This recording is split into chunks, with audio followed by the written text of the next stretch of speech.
Chers amis auditeurs, mes frères et sœurs en Jésus-Christ, que la grâce et la paix de Dieu vous soient multipliées. Bienvenue à notre émission d'enseignement et de formation spirituelle. Que le Seigneur vous bénisse abondamment. Alors, nous sommes en train de parler autour du texte Éphésiens chapitre 4, versets 11 et 12, plus particulièrement les dons ministériels, les 5 dons ministériels. On a déjà défini le rôle d'un apôtre, le rôle d'un prophète, le rôle d'un évangéliste. Maintenant, ce soir, on va définir ensemble le rôle d'un pasteur. Quel est le rôle d'un pasteur? Quelle est la responsabilité d'un pasteur selon la Bible? Dans la Bible, frères et sœurs, le rôle d'un pasteur est avant tout comparé à celui d'un berger qui prend soin des troupeaux. On a comparé le rôle d'un pasteur à celui d'un berger. D'ailleurs, un pasteur, c'est un berger. Un berger, c'est celui qui prend soin d'un troupeau. Donc, cette image est utilisée pour décrire la responsabilité spirituelle des responsables ou bien des pasteurs. C'est pour dire qu'un pasteur, c'est un berger. Un berger, c'est celui qui prend soin d'un troupeau. Maintenant, il n'est pas seulement là pour prendre soin. Il a plusieurs rôles ou bien plusieurs responsabilités tant que berger, tant que pasteur du peuple de Dieu. Dans cette vidéo, j'aimerais vous partager environ 5 rôles d'un pasteur selon la Bible, selon la parole de Dieu. Premièrement, frères et sœurs, un pasteur a le rôle de conduire et enseigner le peuple de Dieu. Il est chargé de conduire et d'enseigner le peuple de Dieu. À ce stade, on peut dire qu'un pasteur, c'est un conducteur, c'est un guide. Non seulement c'est un conducteur, c'est un guide, mais aussi c'est un enseignant de la parole de Dieu. C'est un enseignant de la parole de Dieu. Il prend soin du peuple de Dieu par la parole de Dieu. Donc la parole de Dieu, c'est la nourriture du peuple de Dieu. Le peuple de Dieu doit se nourrir de la parole de Dieu. Donc, si vous regardez Éphésiens chapitre 4, verset 11 et 12, le texte que nous venons de lire, et il a donné les uns comme apôtres, les autres comme prophètes, les autres comme évangélistes, les autres comme pasteurs et docteurs. Pourquoi? Pour le perfectionnement des saints, en vue de l'œuvre du ministère et de l'édification du corps de Christ. Donc, le pasteur, il est là pour guider le croyant dans la connaissance de la parole de Dieu. Il est là pour guider le croyant, pour accompagner le croyant dans la connaissance de la parole de Dieu. C'est sa responsabilité pour guider le peuple de Dieu, pour conduire le troupeau de Dieu et pour enseigner la parole de Dieu. C'est-à-dire, un pasteur doit être capable d'enseigner efficacement la parole de Dieu. C'est une obligation. Il faut que vous soyez capable d'enseigner efficacement la parole de Dieu. Il doit être capable de nourrir spirituellement le peuple de Dieu. Et la nourriture du peuple de Dieu, c'est la parole de Dieu. Deuxièmement, non seulement le pasteur, il est là pour conduire et enseigner le peuple de Dieu. Deuxièmement, le pasteur, il prend soin et protéger le peuple de Dieu. Il prend soin et protéger le peuple de Dieu. Donc, on avait dit au début, un pasteur, c'est un berger. Un berger, c'est celui qui prend soin d'un troupeau. Il prend soin de troupeau. Il est là pour protéger le troupeau contre les loups, contre les lions, contre les bêtes féroces, contre les bêtes sauvages. Eh bien, il en est de même, frères et sœurs, pour un pasteur. Un pasteur, non seulement il prend soin du peuple de Dieu, mais aussi il protège le peuple de Dieu. C'est un protecteur. Il doit protéger le peuple de Dieu contre les faux docteurs, contre les lions, contre les ravisseurs, contre les mercenaires. C'est votre rôle en tant que pasteur. Vous êtes un protecteur. Si vous regardez Actes des Apôtres, chapitre 20, verset 28, la Bible dit que prenez donc garde à vous-même et à tout le troupeau sur lequel le Saint-Esprit vous a établi évêque pour paître l'église du Seigneur, qu'il s'est acquise par son propre sang. Prenez garde à vous-même. Non seulement, c'est-à-dire ce texte nous fait comprendre que le pasteur est avant tout une brebis parmi les brebis. C'est une brebis parmi les brebis. Le pasteur fait partie également du troupeau. C'est pourquoi il doit veiller sur sa vie et ensuite sur le troupeau. Sur le troupeau. Donc le pasteur ne doit pas négliger sa vie. Non, il doit veiller également sur sa vie et sur le troupeau de Dieu. Sur le troupeau de Dieu. Alors, frères et sœurs, eh bien, comme un berger protège ses brebis, le pasteur, il veille sur la communauté contre les faux enseignements, contre les fausses prophéties, contre les fausses doctrines.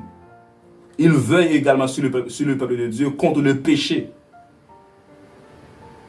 Il encourage le peuple de Dieu à marcher dans la sainteté. Il encourage le peuple de Dieu à vivre dans la saine doctrine. C'est votre responsabilité, c'est votre rôle en tant que pasteur. Troisièmement, le pasteur, il donne l'exemple. C'est un exemple. C'est un exemple à suivre. C'est un modèle. C'est un modèle. Alors le pasteur doit vivre de manière exemplaire. Il doit être un modèle en foi, en charité, en conduite, en parole, en action. Dans tous les domaines de sa vie, le pasteur doit être un modèle. Dans tous les aspects de ma vie, le pasteur doit être un modèle. Dans sa famille, dans la société, il doit être un modèle pour l'église, pour les fidèles. Il doit être un modèle. Il doit être un exemple pour l'église de Jésus-Christ. La Bible dit que selon 1 Pierre 5, verset 2 et 3, 1 Pierre 5, verset 2 et 3, paissez le troupeau de Dieu qui est sous votre garde, non pas en contrainte, mais volontairement, selon Dieu, non pour un gain sordide, mais avec dévouement, non comme dominant sur eux qui vous sont échus en partage, mais en étant les modèles du troupeau. Donc, apôtre Pierre, en tant que pasteur, ça c'est la parole de Dieu. Donc, il devait paître le troupeau de Dieu. Il devait prendre soin le troupeau de Dieu, qui est sous sa responsabilité. Non pas contrainte, non pas obligation, mais volontairement. Volontairement. Donc, un pasteur ne doit pas exiger au peuple de Dieu de lui donner un salaire. Non. Frères et sœurs, attention. Donc, c'est volontairement. Donc, être pasteur, ce n'est pas une profession, ce n'est pas un métier, mais c'est une vocation. Vous êtes appelé à prendre soin volontairement, non pas en contrainte.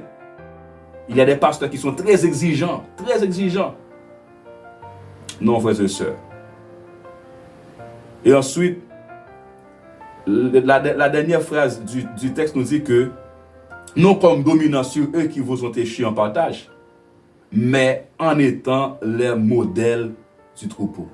Le pasteur ne doit pas s'abuser du peuple de Dieu. Il ne doit pas dominer le peuple de Dieu. Ce n'est pas ton peuple, c'est le peuple de Dieu. Ce ne sont pas vos fidèles, ce sont les fidèles de Jésus-Christ, avant tout, frères et sœurs. Et il doit s'efforcer d'être un modèle, d'être un exemple pour le troupeau. Quatrièmement, un pasteur a la responsabilité d'encourager et de consoler.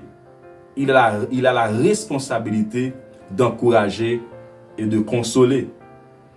Donc, le pasteur, il s'occupe aussi des besoins spirituels du peuple, des besoins spirituels, émotionnels et parfois matériels des membres. C'est une très lourde responsabilité. Non seulement il s'occupe des besoins spirituels du peuple, parfois des besoins émotionnels, et parfois même des besoins matériels du peuple de Dieu. Par exemple, si quelqu'un a faim, il a faim, il n'arrive pas à payer son loyer. Et tant que pasteur, si vous avez le moyen, vous pouvez l'aider. Vous pouvez l'aider. Et tant que berger, tant que pasteur, il est là pour accompagner ou bien pour encourager le peuple de Dieu, pour consoler le peuple de Dieu. Si vous regardez Jacques chapitre 5, verset 14, Jacques chapitre 5, verset 14, la Bible dit que quelqu'un parmi vous est-il malade, qu'il appelle les anciens de l'église et que les anciens prient pour lui en loignant d'huile au nom du Seigneur. Il encourage le peuple, il prie pour le peuple, il console ceux qui sont affligés, ceux qui sont découragés. Il est là pour encourager, pour fortifier, pour conforter le peuple de Dieu. Dans les moments difficiles, dans les épreuves, dans les difficultés, dans les persécutions, il est là pour encourager le peuple de Dieu, pour prier en faveur, le peuple de Dieu. Et cinquièmement, un pasteur a la responsabilité de servir le peuple de Dieu. C'est sa responsabilité. Il est là pour servir le peuple de Dieu. Donc avant tout, un pasteur, c'est un serviteur. Il doit servir le peuple de Dieu dans l'humilité, dans l'amour, dans la crainte, dans le respect, dans l'obéissance. Ah oui, un pasteur, c'est un serviteur. C'est un serviteur, c'est un esclave.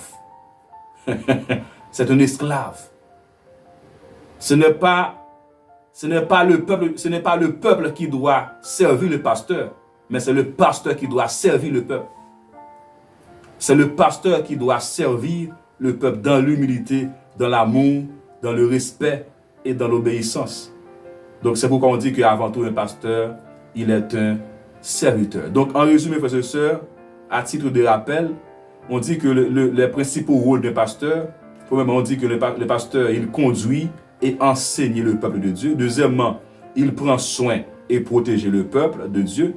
Troisièmement, il est un exemple ou bien un modèle à suivre.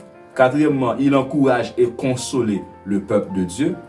Et cinquièmement, le pasteur, il sert le peuple de Dieu. Il est là pour servir, c'est un serviteur. Il n'est pas là pour dominer sur le peuple de Dieu, non. Mais il est là pour servir comme Jésus-Christ. Eh bien, il était aussi un serviteur. C'est un guide spirituel, c'est un enseignant, c'est un protecteur.